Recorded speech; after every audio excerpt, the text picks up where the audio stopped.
meilleure voie d'apprentissage, ça peut paraître un peu prétentieux, mais c'est en tout cas celle que j'ai connue. Moi, c'est la voie de l'apprentissage via une école type CFA. Alors, c'est évidemment de passer aussi par l'enseignement général au travers des écoles, mais c'est aussi de travailler au moins autant chez un employeur qu'à l'école. On a aujourd'hui des schémas type lycée hôtelier où c'est un petit peu l'inverse. C'est beaucoup d'enseignement à l'école et très peu sur le terrain. Pour moi, il faut être au moins autant à l'école que sur le terrain. Déjà que c'est un métier qui fait partie de ces métiers, moi j'ai l'habitude de dire que c'est le métier de boulanger, c'est l'apprentissage d'une vie. On conduit des fermentations, tout comme un vigneron, un fromager, un chocolatier, parce que le chocolat aussi subit une fermentation. Les fermentations ne sont jamais les mêmes.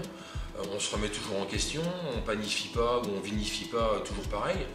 Donc on apprend dans ce métier-là toute sa vie. Moi qui ai 51 ans, ça fait 35 ans que je suis dans le métier, j'apprends encore tous les jours, quoi. Puis c'est ça aussi qui est bon, quoi. Mais non, pour moi, la meilleure voie de formation et d'apprentissage, c'est de passer dans les CFA, ça c'est sûr.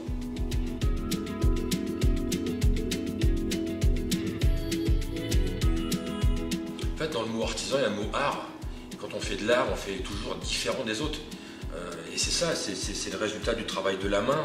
Quand on travaille dans des chaînes, on ne va pas les citer, mais on les connaît, les produits sont hyper standardisés. Et puis c'est pas très épanouissant d'ouvrir des cartons et de faire pousser des produits surgelés, c'est pas très épanouissant de vendre un pain qu'on n'a pas ou très peu fabriqué, où est la satisfaction personnelle. Alors effectivement, il y a peut-être du confort dans le travail. C'est peut-être là où un peu notre métier pêche. Moi, j'ai été chef d'entreprise. Ma priorité, c'était de se dire, on est tous sur un bateau. Le bateau, il y a des matelots, il y a un capitaine. Si les matelots doivent ramer correctement, il faut qu'ils aient du confort de travail. Donc moi, j'ai toujours fait en sorte que mes gars soient dans un confort de travail au niveau des horaires, au niveau des matériels, au niveau des matières premières. Donc c'est effectivement peut-être là où nous, les artisans, on pêche un petit peu par rapport aux autres. Mais faire du pain, c'est le faire soi-même, c'est le faire. Le pain, on dit on est copains, on partage le pain, on cohabite, on partage l'habitation. Copain, c'est ça, c'est quelque chose de convivial, c'est pas d'ouvrir des cartons, c'est pas de se mettre au magasin et de vendre des produits qui n'ont pas d'odeur, qui n'ont pas d'âme. Enfin, je crois que c'est une voie un peu perdue. Alors après, il y a peut-être des gens qui s'y retrouvent là-dedans. Bon, c'est pas forcément des gens qui, pour moi, sont importants et intéressants pour le métier, quoi.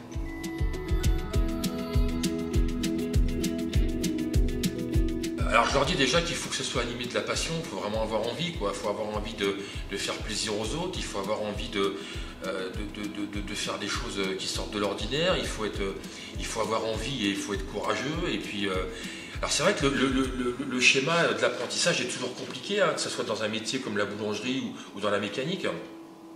Le jeune qui a, je sais pas, 14, 16 ans, il sort d'un milieu où il est dans un système scolaire et dans un système de vie hyper confort parce qu'il est cajolé par papa et maman. Il passe de cette vie-là à une vie où on lui demande un petit peu d'autonomie, on lui demande de prendre un peu des responsabilités, de faire preuve un petit peu de créativité, donc c'est très compliqué. La difficulté de l'apprentissage, elle n'est pas liée au métier du boulanger, elle est liée à ce passage de l'adolescence à cette vie de petit adulte qui doit travailler, tout simplement, quoi. C'est ça la difficulté, donc il faut être courageux, il faut avoir vraiment envie de le faire, et puis, mais le parcours n'est pas simple, ça c'est sûr. Mais voilà, c'est une voie, un passage de la vie qui est obligé, quoi. Je sais pas, on sort moi j'ai connu l'armée, aujourd'hui ça n'existe plus. Quand on sortait de l'école, on allait à l'armée, c'était un changement terrible, mais on en sort vachement grandi. C'est ça qu'il faut se dire aussi quand on rentre dans l'apprentissage, c'est qu'on va passer du temps avec des gens, on va échanger, il y a l'esprit d'équipe. Et c'est peut-être pour ça aussi que moi j'ai eu envie de faire ce métier. Moi quand je suis rentré en apprentissage, j'étais comme tout le monde, j'étais un peu penaud. Il y avait une équipe qui était en place, il y avait des gars qui savaient bosser, j'avais vu ce qu'ils faisaient, je me dis putain mais comment ils font ça les gars, j'ai envie de savoir. Enfin voilà, c'est vraiment un ensemble, il faut vouloir, il faut être courageux, mais la difficulté encore une fois n'est pas liée au métier, c'est vraiment lié à ce passage et de l'évolution de la vie d'un homme, quoi, tout simplement.